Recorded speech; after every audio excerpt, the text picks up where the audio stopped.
નમસ્કાર વિદ્યાર્થી મિત્રો, આજે આપણે ધોરણ 6 તમને બધાને ખ્યાલ છે કે ધોરણ 6નું અંગ્રેજી વિષયનું જે ટેક્સ્ટ બુક છે એ કમ્પ્લીટલી ચેન્જ થઈ ગઈ છે, બરાબર છે।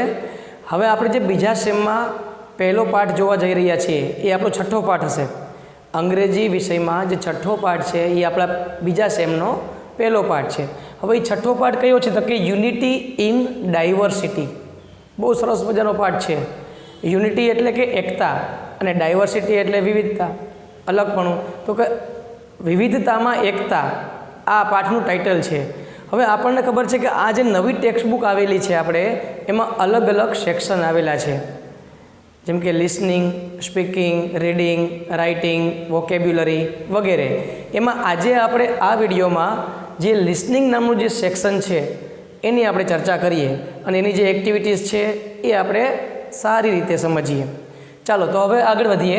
એમાં લિસનિંગ નામનો જે વિભાગ છે એમાં પહેલું જ આપ્યું છે આપણને inner strength.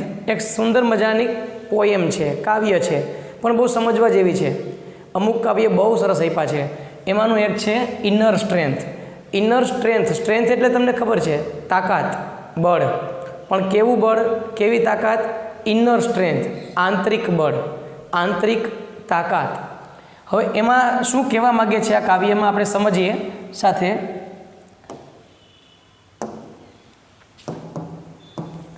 India is big and bright, કે ભારત દેશની વાત કરે છે એમ આપણે, અને આપણને બધાને ગર્વ હોય કારણ કે ભારત મારો દેશ છે, તમારો દેશ છે, આપણા બધાનો દેશ છે। India is big and bright, Bharat કેવો છે તો કે એક તો બિગ છે, બહુ મોટો દેશ છે, અને પાછો બ્રાઇટ છે, તેજસ્વીતા એમાં રહેલી છે। Full of colours, full of light, એક તો કલરથી ભરપૂર છે, રંગબેરંગી આપણો દેશ છે, અને પાછું ફૂલ ઓફ લાઇટ, પ્રકાશથી ભરપૂર છે। Festivals with dance and song, Bharat દેશનો કોઈ પણ ફેસ્ટિવલ હોય, કોઈ પણ તહેવાર હોય તો તે ડાન્સ અને સોંગ વગર કેવો છે? અધૂરો છે। નૃત્ય અને સંગીત, આ બે વસ્તુ તો આપણા દરેક તહેવારમાં હોય જ છે। We all join and sing along, આપણે પણ સાથે જોડાઈએ છીએ અને સાથે ગાઈએ છીએ। તો આ એક નાનકડી કાવ્ય પંક્તિ હતી જેને સ્ટાન્ઝા કહેવામાં આવે છે। આગળ વધીએ। વી ગ્રીટ, હવે ગ્રીટ એટલે શું થાય તો કે અભિવાદન કરવું। ગ્રીટનો અર્થ થાય અભિવાદન કરવું। આપણે ઘરે કોઈ મહેમાન આવે તો આપણે કહીએ ને આવો, જય શ્રી કૃષ્ણ, તો આને શું કર્યું કહેવાય? ગ્રીટિંગ કર્યું કહેવાય, અભિવાદન કર્યું કહેવાય। વી ગ્રીટ ઇચ વન, આપણે દરેકનું અભિવાદન કરીએ છીએ, દરેકનું સ્વાગત કરીએ છીએ વિથ એ સ્માઇલ, કેવી રીતે કરીએ છીએ? હસતા હસતા। તમારે ઘરે કોઈ મહેમાન આવે, તમે ડોરા કાઢતા કહો આવો આવો, કેમ છો, ન કહો ને। શા માટે? કારણ કે અતિથિ દેવો ભવ એ આપણી ભારતીય સંસ્કૃતિ છે। એટલે કોઈ પણ મહેમાન આવે આપણે એનું અભિવાદન કરીએ છીએ, પણ કેવી રીતે? વિથ એ સ્માઇલ, હસતા હસતા આપણે એને આવકારીએ છીએ।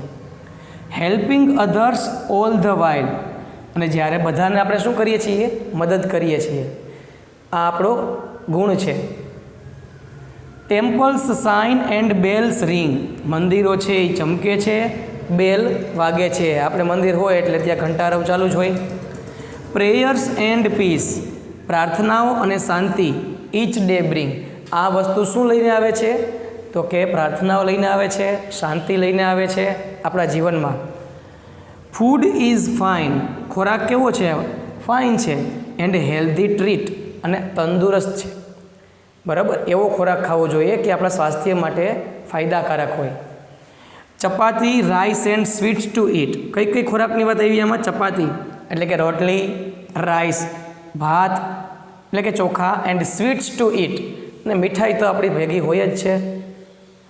યોગ એન્ડ આસન્સ, યોગ અને જે આસન છે, આર અવર વેલ્થ, આ બધી આપણી સંપત્તિ છે।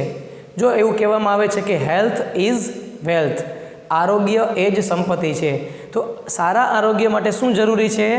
યોગ અને આસન, એના વગર સ્વાસ્થ્ય કોઈ દિવસ સારું રહેતું નથી। પ્રાણાયામ આપણે જે કરીએ છીએ સવારે, તો આ બધી વસ્તુ એ આપણી એક સંપત્તિ છે। They give us inner strength, આ દરેક વસ્તુ છે એ આપણને ઇનર સ્ટ્રેન્થ આપે છે, આંતરિક બળ પૂરું પાડે છે. તો આ એક સુંદર મજાનું કાવ્ય હતું. મજા આવી કે નહીં? હવે આ કાવ્યને આધારે આપણને નીચે અમુક બ્લેન્ક્સ આપેલી છે, ખાલી જગ્યા આપેલી છે, એની આપણે ચર્ચા કરીએ. હવે ખાલી જગ્યામાં જે જવાબ મૂકવાના છે એ કાવ્યમાંથી ગોતીને નથી લખવાના, પણ જો આપણે આ કાવ્ય સમજ્યા હોય તો એને આધારે આ કૌંસમાં જે શબ્દ આપેલા છે એમાંથી આપણે લખવાના છે. હવે અહીંયા એમ પૂછે કે એન ખાલી જગ્યા is fine and healthy treat. હવે હેલ્ધી ટ્રીટની વાત આપણે અહીંયા પણ આવી હતી કે food is fine and healthy treat, પણ અહીંયા શું લખવાનું છે? એમાં ફૂડ તો ક્યાંય છે નહીં. તો એન આર્ટિકલ આપ્યો છે એની પરથી આપણે આઈડિયા લગાવી શકીએ કે અહીંયા શું આવશે? Apple. An apple is fine and healthy treat.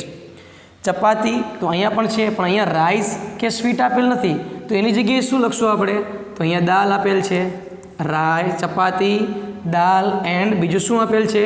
તો કે ફ્રૂટ્સ આપેલ છે, ફ્રૂટ્સ ટુ ઇટ. યોગ એન્ડ ખાલી જગ્યા આર અવર વેલ્થ. હવે યોગ એન્ડ અહીંયા આસન્સ આપેલ છે, તો આપણને ઓપ્શનમાં આસન્સ નથી, તો એની જગ્યાએ એક બીજું કહે છે. શું છે? તો કે ધ્યાન, જેને કહેવાય છે મેડિટેશન. બરાબર? યોગ અને આ ધ્યાન છે એ આપણી સંપત્તિ છે. ધ્યેય ખાલી જગ્યા અસ ઇનર સ્ટ્રેન્થ. અહીંયા ગીવ આપેલ છે, તો એના સ્થાને આપણને ઓપ્શનમાં આપ્યું છે પ્રોવાઈડ. પ્રોવાઈડ એટલે કે પૂરું પાડવું. આ બધી વસ્તુઓ છે એ આપણને આંતરિક શક્તિ પૂરી પાડે છે.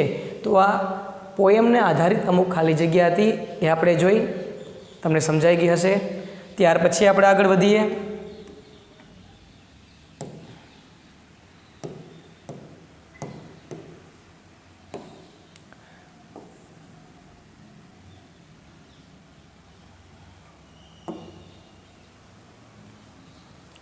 આ ખાલી જગ્યા બાદ હવે આપણે જોઈએ તો એક સુંદર મજાની સ્ટોરી આપેલી છે, બહુ સરસ સ્ટોરી છે. Listen to the story. સૂચના એવી આપીએ છે કે વાર્તાને સાંભળો. વિદ્યાર્થી મિત્રો, આ જે સ્ટોરી આપેલ છે એનું મેં એક એનિમેશન વિડીયો તમારા માટે બનાવેલો છે, જેની લિંક હું આ ડિસ્ક્રિપ્શનમાં મૂકી દઈશ, તમને ત્યાંથી મળી જશે. તેમજ આ વિડીયો પૂર્ણ થતાં અંતે પણ તમને એ વિડીયો, એની લિંક છે એ તમને મળી જશે. એ વિડીયો અચૂક જોજો, કારણ કે અત્યારે 6ઠ્ઠા ધોરણની જે અંગ્રેજી છે એના કોઈ પાઠનો એનિમેશન વિડીયો ક્યાંય અવેલેબલ નથી. એના માટે મેં સ્પેશિયલ તમારા માટે બનાવેલો છે, ખાસ નિહાળજો. હવે આપણે આ સ્ટોરીને સમજીએ. બહુ સરસ મજાની સ્ટોરી છે. એક દાદા અને એના પૌત્ર બંને વચ્ચેનો સંવાદ છે. હકીકતમાં શું છે? તો કે એન્ટિક ટાઈમ મશીન, આવી સ્ટોરીનું ટાઇટલ આપ્યું છે. એન્ટિક કેને કહેવાય? એન્ટિક એટલે કે એકદમ પ્રાચીન, જૂનું. અને ટાઈમ મશીન, તમે આ શબ્દથી પરિચિત હશો. ટાઈમ મશીન એટલે કે એમાં બેસીને આપણે કોઈ પણ સમયે પહોંચી શકીએ. હવે આપણે પિક્ચરમાં ઘણી વખત જોવા મળે છે કે ભાઈ અત્યારે જે સાલ ચાલુ હોય તો ભૂતકાળમાં વયા જાય અથવા ભવિષ્યકાળમાં વયા જાય, એને કહેવાય છે ટાઈમ મશીન. અહીંયા એક દાદા અને પૌત્ર વચ્ચે જે સંવાદ થઈ છે એમાં બહુ સમજવા જેવી સ્ટોરી છે. ખાસ કરીને એમાં આપણા ભારતનું વર્ણન છે, ભારતના અલગ અલગ રાજ્યોનું વર્ણન છે. તો ચાલો આપણે એ સ્ટોરી સમજીએ. ઇટ વોઝ ધ યર 4555, એટલે કે 4555મું વર્ષ હતું. એટલે જે સમયે આ સ્ટોરી છે ત્યારે કયું વર્ષ હતું? 4555. અત્યારે તો આપણે કયા સાલમાં જીવીએ છીએ? બરાબર છે કે 2025. તો આ ભવિષ્યની વાત થઈ. 4555નું સાલ હજી આવ્યું નથી કે 4555મું વર્ષ હતું. Mister Nilesh Sharma lived in Himachal Pradesh with his grandson. ગ્રાન્ડસન એટલે પૌત્ર. કે ભાઈ નિલેશ શર્મા નામના જે વ્યક્તિ છે તે ક્યાં રહે છે? હિમાચલ પ્રદેશમાં એના પૌત્ર કિરણની સાથે. એને પૌત્રનું નામ છે Kiran. He was an inventor. કોણ છે? ઇન્વેન્ટર. ઇન્વેન્ટર કોને કહેવાય મિત્રો? તો કે જે વ્યક્તિ ઇન્વેન્શન કરતો હોય એને કહેવામાં આવે છે ઇન્વેન્ટર. ઇન્વેન્ટ કરવું એટલે કે શોધ કરવી. જે વ્યક્તિ નવી નવી શોધ કરતો હોય, જેને આપણે વૈજ્ઞાનિક પણ કહીએ છીએ, એટલે ઇન્વેન્ટર. ઇન્વેન્ટર કોણ હતા? તો કે મિસ્ટર નિલેશ શર્મા. વન્સ કિરણ ફાઉન્ડ એ સ્ટ્રેન્જ મશીન. એક વખત આ કિરણને એક સ્ટ્રેન્જ વિચિત્ર એક મશીન જોયું. In his grandfather's laboratory. એના દાદાજી એટલે કે મિસ્ટર નિલેશ શર્મા જ્યાં કામ કરતા હતા એ લેબોરેટરીની અંદર એણે એક વિચિત્ર મશીન જોયું.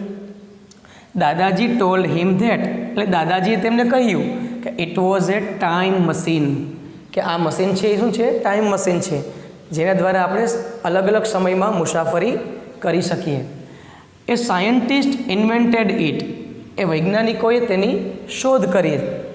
કિરણ સેડ, કિરણે કહ્યું દાદાજી I want to go back to 2025, એટલે કે આપણે અત્યારે જે જીવીએ છીએ એ વર્ષ. કિરણે શું કીધું દાદાજીને કે દાદાજી I want to go back, હું પાછો જવા માગું છું. કઈ સાલમાં? તો કે 2025, એટલે કે આપણી અત્યારની સાલમાં એ પાછો આવવા માગે છે. Stop the time machine, time મશીનને સ્ટોપ કરો, ઊભું રાખો. After many request of the deer child, Nanak વહાલા બાળકની ઘણી બધી રિક્વેસ્ટ કર્યા બાદ, વિનંતી કર્યા બાદ દાદાજી એગ્રીડ, દાદાજી સહમત થઈ ગયા. Their journey through the time machine started, આ ટાઈમ મશીન દ્વારા એની મુસાફરી શરૂ થઈ. હવે આપણે જોઈએ છીએ કઈ કઈ જગ્યાએ એ મુસાફરી કરે છે. આગળ વધીએ.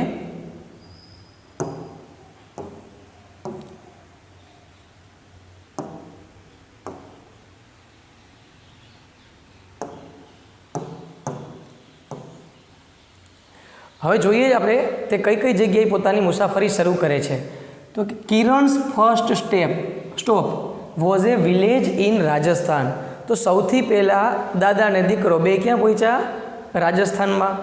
રાજસ્થાન એટલે ફરવા લાયક એક સ્ટેટ છે, જેમ આપણું ગુજરાત છે એમ રાજસ્થાન પણ બહુ મજા આવે. ઘણી બધી ત્યાં એવું જોવાલાયક સ્થળો છે. He met a skilled puppeteer there. હવે પપેટિયર એટલે શું? તમને પ્રશ્ન થાય. તો પપેટિયર એટલે તમને ખબર છે કે પપેટ એટલે કે જે કઠપુતળી, લાકડાની બનેલી હોય કઠપુતળી. કઠ એટલે કાસ્ટ, લાકડું, અને એની જે પુતળી હોય એને આમ આંગળીમાં એને દોરા પહેરી અને એને ડાન્સ કરાવે છે, એને રમાડે છે, તો એને કહેવાય છે puppeteers. Puppeteer there. The puppeteer told him. હવે પપેટિયર તેને શું કીધું? તો કે told him about the ancient art. કેવું આર્ટ છે? પ્રાચીન આર્ટ એટલે કે કલા. એન્શિયન્ટ આર્ટ ઓફ કઠપુતલી. આ કઠપુતલી નામના પ્રાચીન કલા વિશે એને પપેટિયરે માહિતી આપી. કિરણ વોઝ અમેઝડ. અમેઝડ એટલે શું થાય? તો કે અમેઝડ એટલે આશ્ચર્ય થવું. કિરણને આશ્ચર્ય થયું. How he used his colourful puppets, કે આ પપેટિયર છે એને રંગબેરંગી કઠપુતલીનો એ કેવી રીતે ઉપયોગ કરે છે. અહીં ચિત્રમાં આપણને પપેટ બતાવેલી છે. નેક્સ્ટ, હવે રાજસ્થાનનો કાર્યક્રમ પૂરો થઈ ગયો. ત્યાંથી દાદા અને દીકરો આગળ વધ્યા. હવે ક્યાં આવે છે? તો કે Kiran reached a tribal village in Odisha. ઓડિશાના એક ટ્રાઇબલ વિલેજમાં, ટ્રાઇબલ એટલે કે આદિવાસી ગામમાં તેઓ પહોંચ્યા. હી met A talented artist there. ત્યાં એક ટેલેન્ટેડ આર્ટિસ્ટને તેઓ મળ્યા. સી શોડ હિમ. હવે આ આર્ટિસ્ટ છે ને શું બતાવ્યું? તો કે various designs and patterns of tribal painting. Various design, જુદી જુદી ડિઝાઇન એન્ડ પેટર્ન એટલે કે ભાત ઓફ ટ્રાઇબલ પેઇન્ટિંગ. ત્યાંનું જે ટ્રાઇબલ પેઇન્ટિંગ છે એને અલગ અલગ પેટર્ન બતાવી અને ડિઝાઇન બતાવી. કિરણ કેમ ટુ નો. કિરણને ત્યાં જાણવા મળ્યું how art connected the people two their heritage, કે કેવી રીતે કોઈ પણ કલા છે બરાબર એ તેમના વારસા સાથે જોડાયેલી છે. જો એ બહુ ભવિષ્યમાંથી આવ્યો હતો ત્યારે એને આ બધી વસ્તુની ખબર નથી. એ 2025માં આવ્યો, આપણા સમયમાં આવ્યો ત્યારે એને આ બધી વસ્તુનો ખ્યાલ આવ્યો. હાલો, એનો કાર્યક્રમ પૂરો થઈ ગયો. પછી આવે છે Assam. Then he went to Assam. Assam નામના રાજ્યમાં આવે છે. There he new about Bihu festival. ત્યાંનો મુખ્ય તહેવાર છે Bihu.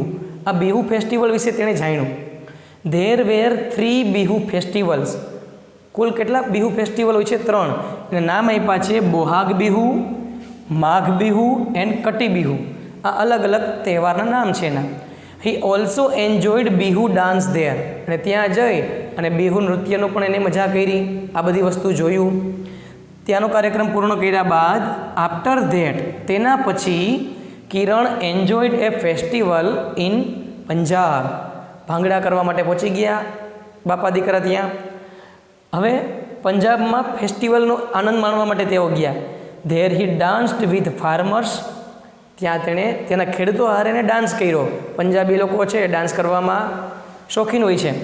Farmers celebrating the harvest season, જો પંજાબમાં જેને બૈસાખી કહેવામાં આવે છે, આ સિઝન દરમિયાન તેઓ ઉત્સાહપૂર્વક ડાન્સ કરે છે, નૃત્ય કરે છે અને એનો એન્જોયમેન્ટ કરે છે. Celebrating the harvest season, harvest એટલે આપણે લણણી કરવી, બરાબર, એને એ ઉત્સવ તરીકે મનાવે છે. He learnt about the joyful tradition of Baisakhi, તો આ બૈસાખીનું જે રૂઢિઓ છે, આનંદદાયી રૂઢિ, એના વિશે તે શીખો.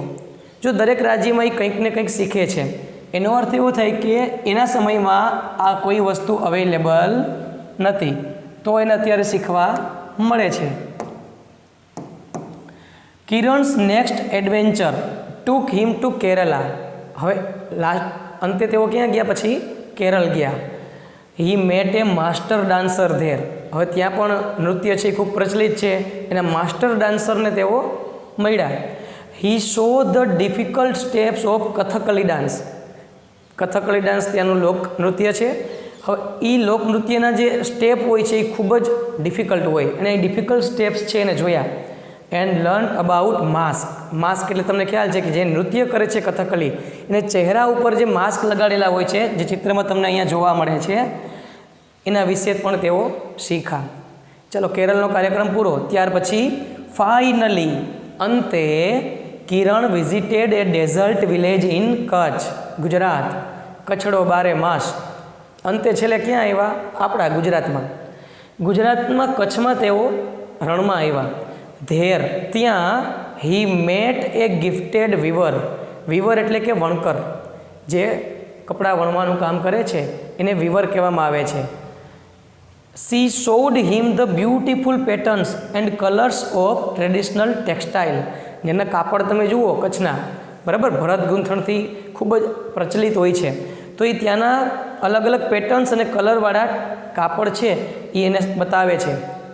કિરણ saw how every thread was telling a story, તો કિરણે ત્યાં આવીને અનુભવ કર્યો કે આ કાપડની એક એક દોરી છે ને એ ત્યાંની વાત કહે છે, રાજસ્થાનની વાત કહે છે, સોરી ગુજરાતની, કચ્છની વાત કરે છે.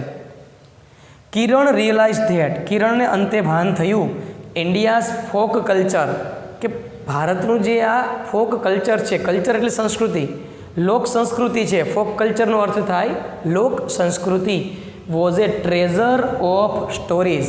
શેનો ખજાનો છે લોક સંસ્કૃતિ ભારતની? તો કે ટ્રેઝર ઓફ સ્ટોરીઝ, વાર્તાઓનો ખજાનો, આર્ટ્સ, કલાનો ખજાનો, એન્ડ ટ્રેડિશન્સ, અને અલગ અલગ રૂઢિ પરંપરાનો ખજાનો છે. This time machine changed Kiran's life, અને આ ટાઈમ મશીને કિરણનું જીવન છે એ બદલાવી નાખ્યું. આ ઇન્ડિયા વિશેની માહિતી હતી, એટલે જ કહેવાય છે કે east or west, India is the best. ચાલો, હવે સ્ટોરીનો આપણે ભાષાંતર સમજ્યા બાદ આગળ વધીએ. આપણે પણ આપણી મુસાફરી આગળ વધારીએ. તો આગળ વધતા અહીંયા આવે છે આન્સર ધ ક્વેશ્ચન્સ, પ્રશ્નના જવાબ આપો. હવે આપણને કોઈ પણ પ્રશ્ન પરીક્ષામાં એવો નથી પૂછાતો કે તમારે મોઢે લખવાનો હોય, તમને પેરેગ્રાફ આપવામાં આવે છે, તમારે પેરેગ્રાફમાંથી જવાબ ગોતીને લખવાના હોય છે. હવે અહીંયા આપણને પ્રશ્ન એવું કહે છે કે what will you do if you get the time machine, જો તમને ટાઈમ મશીન મળી જાય એવું તો તમે શું કરો? ભૂકા કાઢી નાખો, બરાબર છે ને? એ તમારે વિચારવાનું છે કે તમે શું કરો, કારણ કે દરેકના વિચાર અલગ અલગ હોય છે. Give a new title to the story, હવે આ જે વાર્તા આપણે સાંભળી એને કોઈ નવું ટાઇટલ આપવું હોય તમે શું આપો? તો ઇન્ડિયાઝ ગ્લોરી આપી શકાય, ભારત, બરાબર, ઇન્ડિયાઝ ટ્રેડિશન, ભારતની રૂઢિ પરંપરા, ઇન્ડિયાઝ સ્ટોરી, ભારતની વાર્તા, ઘણા બધા ટાઇટલ તમે આપી શકો. ત્યાર પછીનો જે આપણે પ્રશ્ન આપે છે કે find out sentences with similar meaning from the story, અહીંયા આપણને જે વાક્ય આપ્યા છે એના જેવા વાક્ય આપણે વાર્તામાંથી શોધીને લખવાના છે. તો આપણે ગોતીએ. જો એક્ઝામની દ્રષ્ટિએ મહત્ત્વ નથી, આપણને ખ્યાલ છે, પણ આપણને ખબર હોવી જોઈએ કે એના જેવું વાક્ય કયું છે, કયું વાક્યના જેવો મિનિંગ ધરાવે છે. તો અહીંયા પહેલું વાક્ય છે, a weaver explained about weaving traditional clothes. વીવરની વાત આવી એટલે વીવરની વાત ક્યાં હતી? તો કે આપણી પાસે કચ્છમાં. વીવર શું કરે છે? તો કે explain about weaving traditional clothes. Explain કરે છે અને સમજાવે છે. તેમાં આ વાક્ય આવી શકે કે she showed him the beautiful patterns and colours of traditional textile. બરાબર, આ વસ્તુ છે એ વાક્યને રિલેટેડ છે, તેની સાથે સંકળાયેલું છે. તેના પછીનું વાક્ય છે કે he was surprised to see the use of colourful puppets. કે રંગબેરંગી પપેટનો ઉપયોગ કરીને આશ્ચર્ય થયું. તો આપણે આશ્ચર્ય માટે એક શબ્દ આવ્યો તો ખ્યાલ હોય તો અમેઝડ. તો એમાં આ આવશે કે Kiran was amazed how he used his colourful puppets. આ વાક્ય છે એને રિલેટેડ છે. ત્યાર પછી farmers celebrated the season of cutting crops. Season of cutting crops આપણે હમણાં વાત થઈ હતી, કયું? બૈશાખી. તો બૈશાખીનો જે કાર્યક્રમ છે એને એ ઉજવણી કરે છે. તો હમણાં આપણે જોયું હતું ને પંજાબમાં કે there he danced with the farmers celebrating the harvest season. આ શબ્દ એના માટે ખૂબ અગત્યનો છે, હાર્વેસ્ટ સિઝન. તેના પછી આપણે આગળ વધીએ. હી ફાઉન્ડ એ ડિફરન્ટ મશીન. એને એક અલગ પ્રકારનું મશીન જોયું. તો વાક્યની શરૂઆતમાં જ તમને ખ્યાલ છે કે દાદા અને દીકરા બે જ્યારે લેબોરેટરીમાં હતા ત્યારે એને જોયું હતું. તો અહીંયા એવું છે કે Kiran found a strange machine in his grandfather's laboratory. આ વાક્ય એનો જવાબ છે. ત્યાર પછી આપણે આગળ વધીએ. Kiran knew about old art culture of puppets. કે કિરણે પપેટ્સનું જે ઓલ્ડ આર્ટ છે એના વિશે જાણ્યું. પપેટની વાત આવે એટલે આપણે સીધું ક્યાં આવી જવાનું? રાજસ્થાનમાં. તો અહીંયા આવશે the puppeteer told him about the ancient art of કઠપુતલી. તો આ આપણો પાઠ હતો. હવે જે પહેલો વિભાગ હતો એ આપણો છે લિસનિંગ. લિસનિંગ એટલે આપણે આમાં શું કરવાનું હોય? તો કે ઓનલી સાંભળવાનું હોય છે, એને સમજવાનું હોય છે. ત્યાર પછી આપણે આગળ વધીએ. હવે આપણે પણ આપણા વિભાગના છેલ્લા પડાવ તરફ જઈએ. એમાં આપણને એક એક્ટિવિટી આપેલ છે કે કમ્પ્લીટ ધ ટેબલ. હવે અહીંયા આપણને સ્ટેટ આપેલા છે, બાજુમાં હી મેટ એટલે કે એ કયા સ્ટેટમાં કોને મળ્યો, અને હી શો ત્યાં તેણે શું જોયું.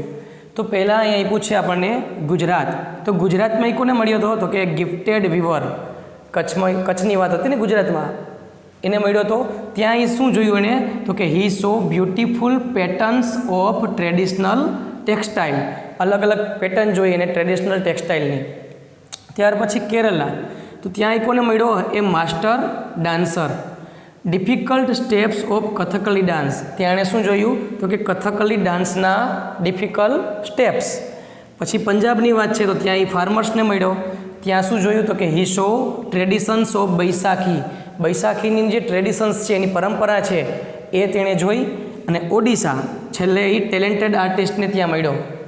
તમારી જેમ એ પણ ટેલેન્ટેડ હતા, જેમ તમે પણ ટેલેન્ટેડ છો એ રીતે ટેલેન્ટેડ આર્ટિસ્ટને તે મળ્યો. ત્યાં શું જોયું? તો કે he saw various design of tribal paintings.